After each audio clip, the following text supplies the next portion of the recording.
Bienvenidos de nuevo mis muy amados hermanos en Cristo, un abrazo grande para todos ustedes, esperando que se encuentren muy bien y bendecidos como siempre por el Señor. Hoy queremos pedirle al Señor la gracia de su Santo Espíritu para que nos permita seguir accediendo al conocimiento de todo el proceso que ha tenido la conformación de la palabra de Dios y que nos conceda docilidad para ir aprendiendo y para ir aceptando en nuestro corazón aquello que hemos venido examinando acerca del proceso de formación de las Escrituras y para que a través de este proceso el Señor nos ilumine con la gracia de su Espíritu para poder vivir una vida conforme a su corazón, conforme a su verdad. Amén. Bienvenidos, amados hermanos, a esta clase número 21 en nuestro camino de búsqueda a la verdad. Hoy sí vamos a entrar entonces en el Nuevo Testamento. El Nuevo Testamento es la parte de la Biblia compuesta por un conjunto canónico autorizado de libros escritos después del nacimiento de Jesús. Se le designa así desde Tertuliano en la Iglesia cristiana. Queridos hermanos, aquí vamos a comenzar nosotros a entrar en relación con algunos textos que no son de la palabra de Dios, pero que dan testimonio de la conformación de la palabra de Dios.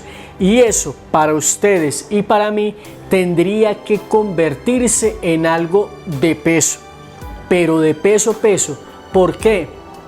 Porque simplemente con la intervención de estos personajes historiadores que nos hablan acerca de los comienzos del cristianismo y que no están en la Sagrada Escritura, pues sencillamente nos están dando testimonio de lo que dice la Sagrada Escritura. Es decir, como yo les venía diciendo prácticamente desde las primeras clases, nosotros debemos examinar las Escrituras porque ellas hablan de Jesús, pero la historia nos habla también de Jesús fuera de la Escritura. Es decir, que hayan textos fuera de la Escritura que nos hablen verdaderamente de la existencia de Jesús da un peso todavía mayor a todo lo que nosotros estamos analizando. Y si hay otros textos fuera de la Sagrada Escritura a nivel histórico que nos hablan del proceso de conformación de la Sagrada Escritura, pues todavía le dan un mayor peso a todo este estudio y a todo este proceso. ¿Por qué? Porque yo sé que tú no tienes ningún problema cuando aceptas la fe y cuando dices creer en Jesús a partir de la Sagrada Escritura, pues es un acto de fe demasiado valorado por Dios. Pero hay personas en este mundo que no creen solamente en el hecho de la Escritura. Tienen que haber otros documentos fuera de la Sagrada Escritura que científicamente den prueba de la autenticidad de la misma Escritura y de muchos personajes que existieron en esa época. Y Dios se vale de ambas cosas. Pero la persona que no cree solo en la Biblia y necesita ir a la historia para corroborar que Jesús existió, que los discípulos existieron, etcétera, etcétera, pues eso es algo de lo que Dios se vale y da un mayor peso todavía a nivel humano, no divino, a nivel humano. Porque muchas personas hoy en día a nosotros nos dicen, no, es que la Sagrada Escritura es un invento de hombres o un invento de la iglesia para manipular a la humanidad. Y con esto, pues sencillamente nos vamos a dar cuenta que hay otros textos que no están en la Sagrada Escritura y que traen mensajes muy similares porque fueron escritos en la misma época, en el mismo tiempo, y que también son muy edificantes para nosotros como cristianos católicos, que tenemos la Sagrada Escritura, que tenemos el magisterio, es decir, a los apóstoles, la tradición, las actitudes, las acciones de los apóstoles, pues son tres elementos de peso. Y si estamos utilizando la historia, pues imagínense ustedes cuántas cosas vamos a poder nosotros extraer a partir de este estudio. Entonces, al contrario del Tanaj o Antiguo Testamento de los judíos, Los cristianos no tienen esta parte de la Biblia en común con los judíos. ¿Qué quiere decir? Que los judíos, como lo veíamos en la clase anterior, no tienen el Nuevo Testamento, solo se quedaron con el Antiguo Testamento. El uso del término testamento proviene del hebreo berit, alianza o disposiciones entre dos contratantes, a través del griego diatheke y del latín testamentum. Por tanto, en su significado original es el de nueva alianza. Cuando nosotros hablamos del Nuevo Testamento, podríamos hablar también de nueva alianza sin ningún problema.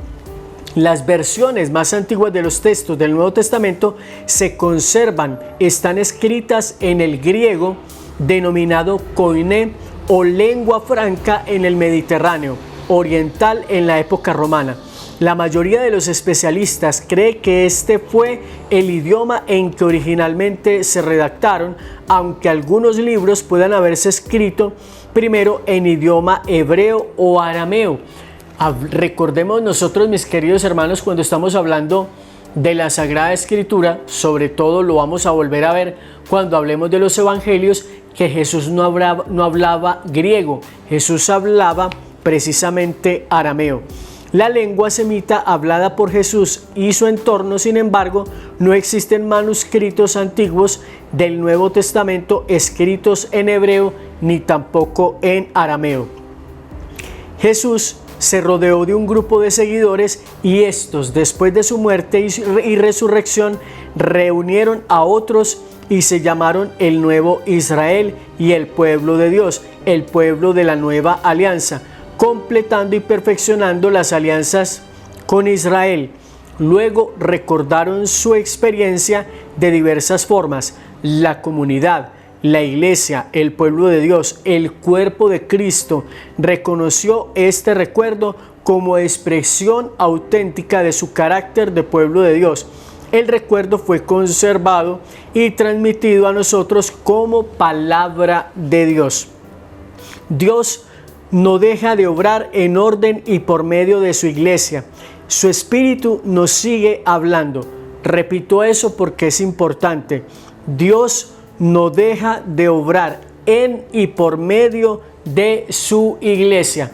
Les voy a recordar una cita de San Pablo. Primera de San Pablo a Timoteo 3:15, que dice: para que sepas cómo hay que comportarse en la iglesia de Dios vivo, que es columna y fundamento de la verdad. ¿Qué dice San Pablo?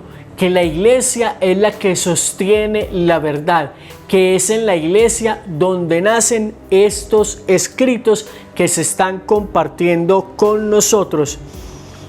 Y dice también entonces: pero este recuerdo autorizado por los primeros seguidores de Cristo, aquellos que lo conocieron directa y personalmente, tiene un lugar único y definitivo en la historia de la revelación. Comprende entonces el Nuevo Testamento. Los últimos 27 libros de la Biblia fueron escritos por los discípulos de Jesucristo o por seguidores de los discípulos de Jesús. Estos querían compartir con sus lectores la nueva vida que se obtiene por medio de la fe en Cristo Jesús. El Nuevo Testamento, nombre que equivale a Nuevo Pacto, es la parte de la Biblia que trata de Jesucristo, en cuya persona y obra redentora ofrece Dios a su pueblo un pacto nuevo.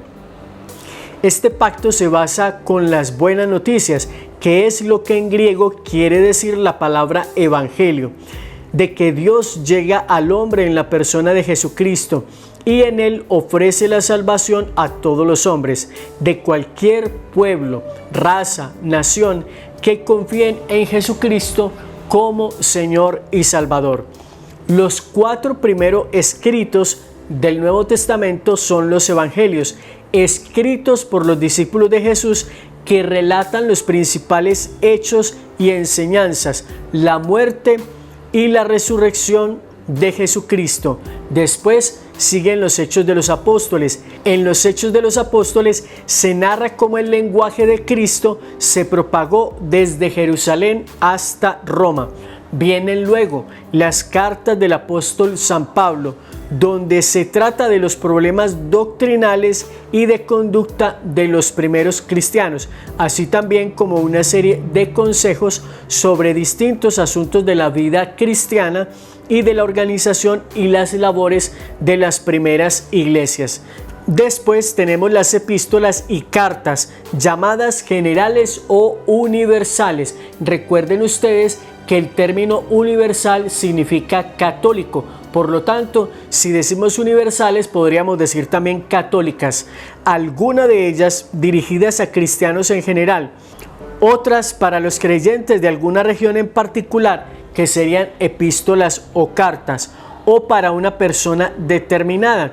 Y por último, el Apocalipsis, que por medio de visiones, símbolos o alegorías proclama la autoridad suprema de Jesucristo y la victoria final del reino de Dios. Su mensaje principal es también el tema de todo el Nuevo Testamento. Los reinos del mundo han llegado a pertenecer a nuestro Señor y a su Cristo, y Él gobernará por todos los siglos. Apocalipsis 11:5. El Nuevo Testamento habla del cumplimiento y la realización de todas las promesas mesiánicas del Antiguo Testamento. Nos habla del más grande de todos los hechos asombrosos de Dios. Nos habla de la vida de la iglesia primitiva y de cómo fue llevado el Evangelio a todas las naciones del mundo. Nos permite ver claramente que Dios tiene un propósito para todos nosotros. Dios quiere que el hombre tenga una vida llena de paz y de gozo, una vida que no termine con la muerte, sino que siga hacia la vida eterna. En el Nuevo Testamento, la historia humana se manifiesta en su verdadero sentido, es decir, como un proceso que está en las manos de Dios, de quien todo depende y que todo lo conduce según el plan que se había propuesto realizar por Cristo. Y este plan consiste en unir bajo el mando de Cristo todas las cosas, tanto las del cielo como las de la tierra. Efesios 1, 9 al 10. Queridos hermanos, entonces con esto recordamos nuevamente el orden de los libros del Nuevo Testamento. Evangelio de Mateo, que tiene 28 capítulos. El Evangelio de Marcos, que tiene 16, Lucas 24 capítulos, Juan 21 capítulos, Hechos 28 capítulos, Romanos 16 capítulos, 1 Corintios 16, 2 Corintios 13, Gálatas 6 capítulos, Efesios 6 capítulos, Filipenses 4 capítulos, Colosenses 4 capítulos, 1 Tesalonicenses 5, 2 Tesalonicenses 3, 1 de Timoteo 6 capítulos, 2 de Timoteo 4, Carta a Tito 3, Carta a Filemón 1, Epístola a los Hebreos 13, Epístola de Santiago 5, 1 de Pedro 5, 2 de Pedro 3, Primera de Juan 5, Segunda de Juan 1, Tercera de Juan 1, la Epístola de Judas 1 y el Apocalipsis, que tiene 22 capítulos. Amados hermanos en Cristo, espero que este video sea de bendición y útil para su formación en el conocimiento de la Sagrada Escritura. Le invito para que comparta este video en sus redes sociales e invite a muchísimos hermanos para que vengan, se suscriban a este canal, activando siempre la campana de notificaciones para que reciban nuevas alertas cada vez que subamos nuevo contenido a internet. Y también quiero invitarles para que vayan abajo y le den me gusta a este video. De esa forma YouTube lo va a recomendar a otras personas y así nuestra comunidad va a crecer cada día más para honra y gloria de nuestro Dios. A todos ustedes por su atención, muchas gracias. Dios les bendiga. Bendiciones.